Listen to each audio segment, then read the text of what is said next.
ଗୋଟିଏ ଭଲ ସମ୍ପର୍କକୁ ଭାଙ୍ଗିବାରେ କେବଳ ତୃତୀୟ ଲୋକର ହିଁ ହାତ ଥାଏ। ଆଉ ସେ ତୃତୀୟ ଲୋକଟି ଆମ ନିଜର ଆଉ ଅତି ପ୍ରିୟର ମଣିଷମାନେ ହିଁ ହୋଇଥାନ୍ତି। କହିଲି ନା ବନ୍ଧୁମାନେ? ଆଚ୍ଛା, କେଉଁମାନେ ମୋ କଥାରେ ଏକମତ କମେଣ୍ଟ ମାଧ୍ୟମରେ ନିଶ୍ଚୟ ଜଣାଇବେ। ମିଷ୍ଟି ବଚନ ସମାପ୍ତ। ହାଏ, ମୁଁ ପ୍ରିୟା ସ୍ୱାଗତ କରୁଛି ଆଉ ଗୋଟିଏ ମିନି ବ୍ଲଗକୁ।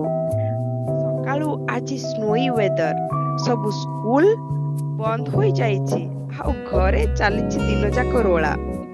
ସକାଳୁ ବ୍ରେକଫାଷ୍ଟ, ତାପରେ ଲଞ୍ଚ, ସ୍ନାକ୍ସ ପ୍ରିପାରେସନରେ ଟାଇମ ପଳାଇଲା।